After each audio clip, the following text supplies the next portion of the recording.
My name's Tommy Rowe, I'm a filmmaker from Devon in the UK. A few months ago I produced the promo video for the firmware updates to the BGH1 and the GH5S, the firmware updates that would open up ProRes RAW to those cameras. So when ATOMOS contacted me about producing the promo film for the BS1H, I was really excited to try out LUMIX's new full-frame box camera.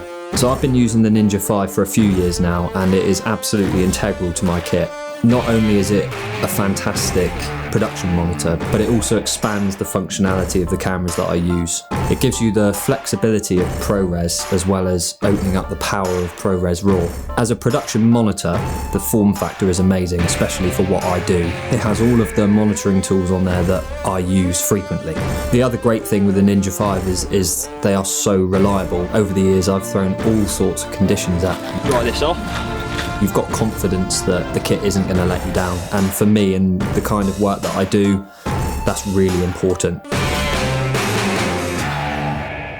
The concept for the Horizon film really came from a friend of mine and fellow filmmaker called Sean Hodge. He left the Royal Marines in March 2020, just before the world changed, having left the security of a full-time job and a career in the armed forces to pursue his love for filmmaking, and then the world changed. So this is something that Sean and I had discussed previously. We thought it'd be a great idea to make a little film about him. The fact that it's a true story about a real person, I think that's something that other people will connect with. And the thing that stuck out to me was the fact that he used his motorbike to clear his head and give him a slightly different perspective when things were getting really tough. There's a huge opportunity there from a filmmaking perspective. Sean's very interesting story with the opportunity for cool visuals with the motorbike. So I had this idea to start the film moody, dark, lost in fog, as it's. Yeah, thanks. I did love that opening.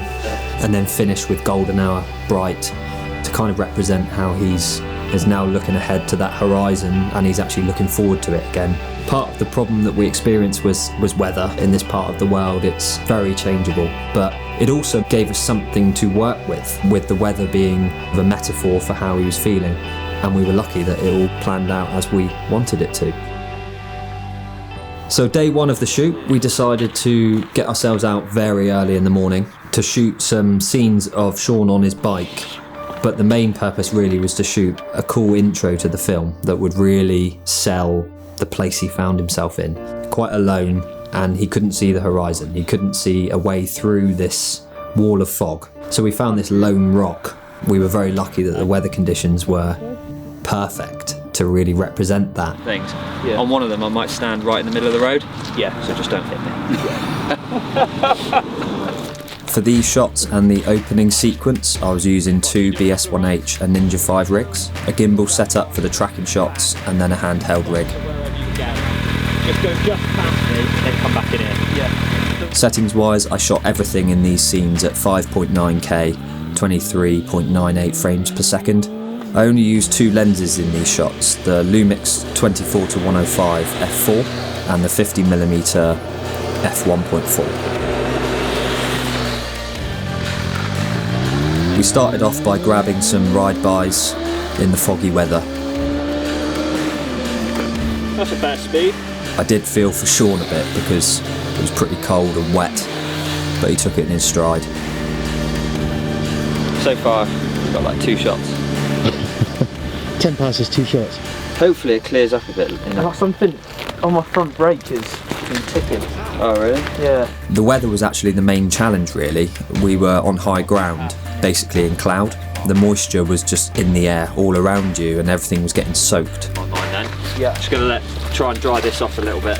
But again, it's really testament to the reliability of this setup and the camera and the Ninja that there were no issues at all. I'm going to go handheld and get all the separate little bits. Whoa! that was the shot. I knew the intro sequence was going to be really important in this film to properly set the scene. I wanted there to be loads of atmosphere and mood. The sequence was pretty straightforward to shoot. We had Sean stood on the rock, looking isolated, staring off into the fog, and then he walks back to his bike and rides off. I needed the thing to come down as well. This is cool. This is really cool. We did a couple of takes of the walk back to the bike on the gimbal, and then I got the pickup shots handheld afterwards. This camera and recorder combination works really well handheld because it's basically a cube. Everything just fits together so nicely. The BS1H doesn't have IBIS, so the rig needed to be nice and weighty to take out any micro jitter.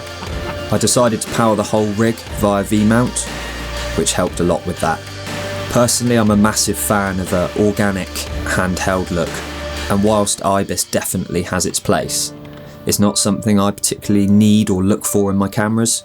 And then the 50mm wide open really did look stunning on that full frame sensor. A huge benefit of shooting ProRes RAW is the ability to adjust your white balance in post. I hadn't yet decided what kind of grade I was going to go for, so it was really nice to kind of not have to worry about white balance, knowing that I could push it warmer or cooler in post, depending what I felt was best. And it's really nice being able to preload your own custom LUTs into the Ninja. That's especially the case when you're shooting with a crew and talent. It's nice for everybody on set to kind of be able to get a good sense of what it's going to look like. The final job of the day was to get some kind of onboard shots with the camera rigged onto the bike and just a few moving shots from the van. I knew I didn't need too much of that, but it really helped in the edit just to give that slightly different perspective. One of the greatest strengths of this combination really is the rigging options. Thanks to the form factor, the size and weight, it can pretty much go anywhere. Really, the idea with the scenes of Sean in his home was to represent what place he was in at that period in time, so... It had a very solitary feel about it. Yeah, exactly. I had an idea to shoot an opening tracking shot where he walks in his front door, and I used some lighting there outside of the window to kind of simulate some moonlight. We left a tungsten lamp on in the corner, and really that was it. I also wanted to show him working, and I just filmed him editing, doing what he does. And then finally, I wanted to get some shots of him as if he's asleep, because I wanted to use the kind of opening and closing of his eyes as a transition into remembering where he was. That's what I would then use to transition into what kind of is his memories, really, of thinking back to those dark times. So on day 4 of production, we returned back to the same locations that we shot the intro to shoot the same scene again, but with different weather conditions, brighter, as a visual representation of Sean's mind clearing and his situation improving. So we returned back to that same rock that we used in the intro, which works so well for the intro. So the film is ending where it started, and I kind of really liked that element. I thought to myself it would be really cool to see if we could possibly rig this equipment onto a drone platform. So once I had that idea, I instantly thought of a friend of mine called Chris Watts. He's got his own company called Technical Films. Having discussed it with Chris, he thought it was a great idea. He thought it could definitely be done. So we wasted no time, and we literally got together a day later to kind of look at the equipment and work out how it could be done. We'll just adjust the centre stick feel. So Chris and Alex put a 3D printed model of a similar size and weight camera onto the drone itself, just to see how it handled. And then once they were confident, we started looking at trying to rig up the BS1H and the Ninja 5. The benefit of shooting on an FPV platform would really be the ability to fly in very close proximity. Speed. You can be much more dynamic with your shots because of the agility of the system. We basically spent a whole day testing this gear, trying to come up with like kind of a custom solution so that we had full manual control over the shots as you would on the ground, but from a drone. I won't take credit for it, it's mostly Alex and Chris, but a lot of work went into making that possible because you had to make it as kind of small and compact as possible. So we decided that mounting the kit on a setup like this, on a stabilised gimbal, it would be a nice halfway house between the more kind of traditional aerials you get with heavy lifters and the crazy like dynamic style that comes with FPV. That way we could use the environment to get some really dynamic kind of sweeps and things like that. Great. This is going to be absolutely brilliant. There was a lot of tech there that had to be put onto this fairly small platform really. I think we were all surprised actually how well all of the equipment fitted together, and it meant that it would take 3 people to operate. You had to have a pilot, gimbal operator, so that you could frame the shots independently of the direction that the drone was flying in, and then you also needed a third person to pull focus as well. This can all come across because look, the weight is now further across because of this. It became apparent very quickly that the BS1H really is a great camera for this kind of setup. One of the best things about it is the ability to run HDMI and SDI at the same time. So we used the HDMI output to run the raw signal to the Ninja. Then we ran the SDI output to a wireless transmitter for monitoring. It really does make it perfect really for rigging onto hardware such as drones. We also then realised that I had a wireless focus system that would probably work for what we needed. So that then meant that we would have full control over all aspects of the shoot, which is exactly what we were looking for. Go again. Initially we weren't really sure what it would be like trying to attach the Ninja to this kind of setup, but it actually worked surprisingly well, and I think we were all quite impressed. Ooh. Not going to be going that close in though, are we? So I'll be pretty scared. The propeller would be in his face if it was that close. We'd done some tests on the ground and it all seemed to be working okay. Then it was time to go out into the field then and put it up in the air for the first time. Brand new. Seeing it going up in the air for the first time wasn't scary at all.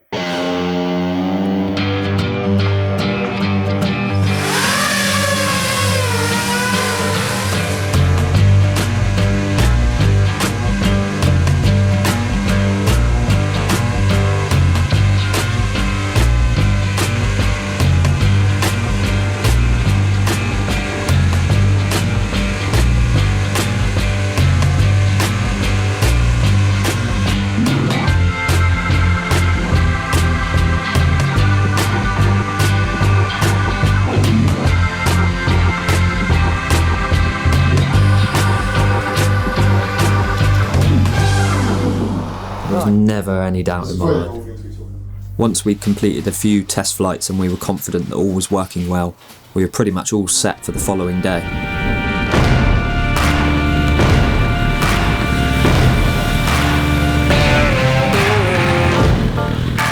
Having arranged some private land with a road to operate from, we planned out a few key shots. Channel 1. I wanted it to be immediately apparent to a viewer that this is literally putting the rig that you've been using on the ground into the sky. Rather than big sweeping wide landscape shots, we wanted to go tight. And we wanted to shoot quite up close and personal to the bike and track the bike, not necessarily what you'd be used to seeing on a drone, that kind of tight field of view. We could pull in and out of the bike, could actually get some really nice depth of field in the shots, which is, you know, pretty unique for drone footage. So I decided to use a 35mm Canon FD lens on the drone as well as a 55mm. Just wait, mate, it's just going to be gorgeous. One of the massive benefits of this kind of setup would be that it would allow a DP to shoot with the same camera and lenses that they shot the rest of the project with, which is a huge benefit for kind of continuity, and it would open up all sorts of kind of creative options as well. The first one, we're just going to try and hoover up some tight, just tracking shots. It's your firefighter setup. It is. Alright, Sean, we'll get the drone in position, mate, and we'll tell you when to go, okay? We wanted a few key tracking shots from in front and behind the bike, a few nice orbits, and then a couple of really dynamic shots, diving around trees and hedges and things like that. And then finally a nice rising shot with the bike riding off into the distance. Yeah, this is good speed, nicely done. Okay, and now we're in shot. Okay, good. Yeah, because I'm in 6K, I can punch in, so I think we might be better being further back. I mean, that's really nice, that bit. That bit there's nice. As soon as I'm upside with him, I'll just be on your command. Speed. We were running a lot of very power-hungry tech on that setup, so it meant we only had a few minutes of flight time before having to bring her down, swap batteries out. I think this is where ProRes RAW really came into its own. With no ability to change camera settings when the drone is in the air, things like exposure would normally have to be well thought out beforehand. Yeah, that's good, good speed. Come up higher a bit. Good speed, stay there. Normally you'd want a different exposure for the shots that have the sky in frame and those that don't, but thanks to ProRes RAW I was able to simply expose for the sky, and then for the moments where the camera angle is pointed down at the bike at the ground, I knew I'd be able to raise the ISO in post, and as the BS1H and its full frame sensor handled low light conditions as well as a certain amount of underexposure really quite well, I had a lot of confidence in the kit. For a shoot like this, where there was absolutely zero time to waste, this really was a blessing, not having to bring the drone down just to change exposure. Shooting this in ProRes RAW really did make a big difference here. That's when all the filters get cold, they go solid on. Yeah, you can't. Personally, I do actually think it's a bit of a game changer, this setup. Being able to rig this camera and recorder to a drone platform like this, it allows you to shoot full frame 12-bit footage in a RAW codec from the air. So you're getting crazy high quality footage that up until recently you probably would have gone to Red or ARRI to achieve. But this costs a fraction of the price. That just makes it more accessible to more people, and I love that. And then once you lost the light, we'll the stuff or something maybe. All in all though, I'm over the moon with what we managed to achieve here, because really I just wanted to see if it could be done. And yet in a very short space of time, we managed to come up with some really lovely looking shots. And perhaps this is a first for ProRes RAW and this kind of aerial setup. All in all, it was a great experience. I had so much fun and I learnt a lot, so I can't wait to work with these guys again, because next time we can build on what we've done here and be even more ambitious, and I find that really exciting. Yeah. I'd like to say a huge thanks to Chris and Alex for assisting me with this and making it happen.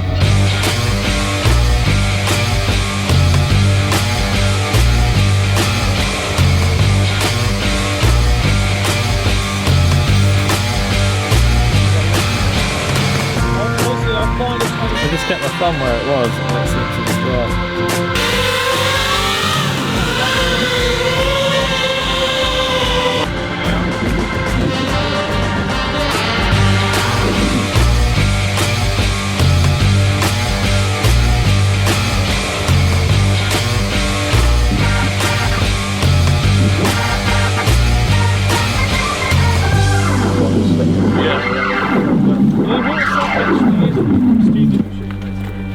In summary, I'd say the BS1H and the Ninja 5 paired together were superb for this production.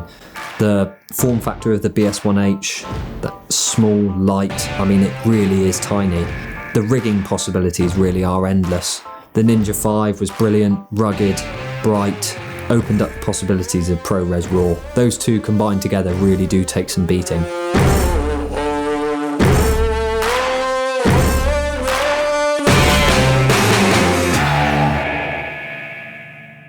Cool, thanks Tommy.